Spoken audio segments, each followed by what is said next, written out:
Goeiemôre. Jy luister na die 19de oordeenking in die reeks, 'n paar maal om die son. Vanoggend se tema is spinnerakke. Wie is ek? Dis die vraag wat ons gister oordink het.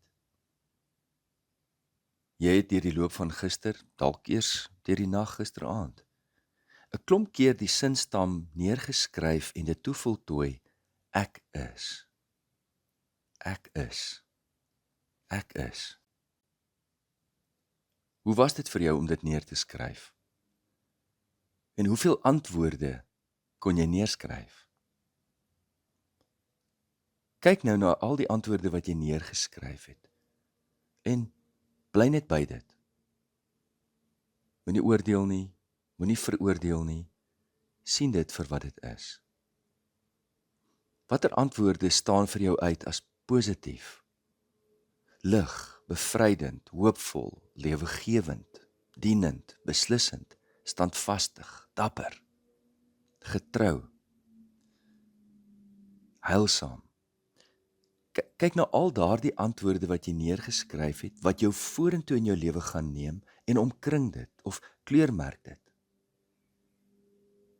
Bly 'n oomblik langer by hierdie antwoorde. As jy darm met daardie antwoorde na jou jonger self kon terugkeer en net kon sê, dankie dat jy vasgebyt het. Dankie dat jy bly hoop het. Dankie dat jy gehoorsaam was. Dankie dat jy deurgedruk het. Dankie dat jy lief bly het. Die keuse wat jy nou maak, is natuurlik ook 'n geskenk aan jou ouer self. Later in jou lewe sal jy die vrugte pluk van die moeisame, soms onaangename, maar heilige taak om aan jouself te werk, jou hartskamer op te ruim, jou gedagtes te reinig en te orden, reg te pak, en jou identiteitsspiere te oefen in die gimnasium van die lewe. Kyk na die lys wat jy neergeskryf het en ook na die antwoorde aan die meer negatiewe kant. Antwoorde wat dalk jou strem. Wat dalk antwoorde is van wie jy nie is nie. Wat het jy met 'n swaar pen neergeskryf, wat moeilik was om te herken? Dieselfde ou spooke en dieselfde ou jy wat skrik? Dieselfde doolhof, dieselfde jy wat verdwaal? Teen hierdie tyd behoort jy nou al toe oë uit daardie doolhof van onwaarheid, onsekerheid, valsheid, magteloosheid, bitterheid, skuldigheid te gestap het. Jy het elke hoekie daarvan, het jy verken. Wanneer gaan jy daardie doolhof agter jou sit? Watter antwoorde maak jou bekommerd? Strem jou, pen jou neer, steel jou energie? Dwing jou in 'n valse storielyn in? Omkring hulle of kleurmerk dit met 'n ander kleurpen? Gaan kyk nou na daardie antwoorde en skryf dit in 2 kolomme oor, of op 2 bladsye oor. Maak net baie duidelik seker dat hierdie storielyne nie verweef raak met mekaar nie.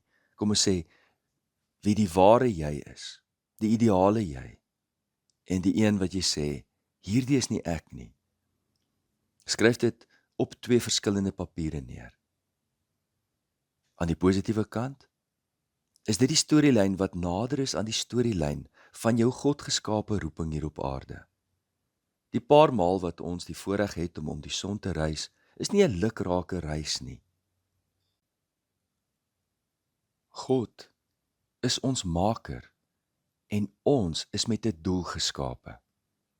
Ek glo ons skepingsdoel, in die breedste mees algemene sin daarvan, naamlik dat ons tot eer van God moet leef, en in die mees spesifieke uniekheid van wie net ek kan wees, daardie spesifieke skepingsdoel wat elkeen van ons uniek van God ontvang het, is in ons ingeskape.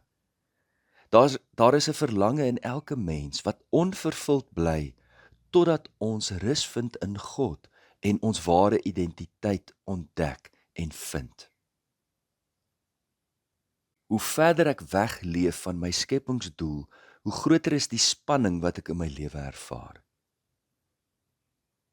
En hoe dieper en verder ek soek na my skepingsdoel, weg van die een wat vir my die antwoord kan gee, hoe groter gaan my hartseer en ellende wees, want ek is in gister vasgevang. Hoe groter gaan my angs wees, want dan is ek in môre verdwaal. In hierdie oomblik, in die nou, in die teenwoordigheid van my Maker wat weet wie ek is en waarom ek geskape is, daar alleen het ek mag. Daar alleen het ek die vryheid om te kies. Daar is goeie rede om te glo dat al ons hartseer, ellende en onrus wesenlike herinnering is dat ons te ver weggedwaal het van ons Godgegewe identiteit en ons skepingsdoel. Om ons storielyne getrou te hou aan die storielyn wat God vir ons gegee het, moet ons met al ons los storielyne voor God kom kniel. Dit help nie ons probeer wegsteek, skaam wees, oneerlik wees nie. Ek weet ook nie wat ons dink ons anders sal doen met ons mislukkings, oortredings en valshede as ons dit nie voor God kom bely nie. Wat gaan daarvan word? Wie sal my daar kom red? Onthou jy, ek het gevra dat jy jou antwoorde nie moet beoordeel of veroordeel nie.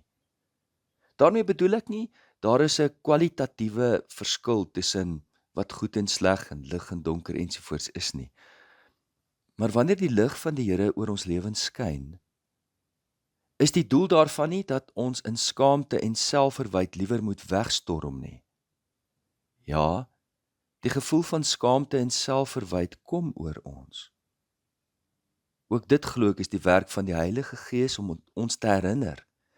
Dis ons dashboard liggie wat sê, hou nou op om so te jaag in die heel regterkantste baan. Hierdie voertuig gaan tot 'n einde kom.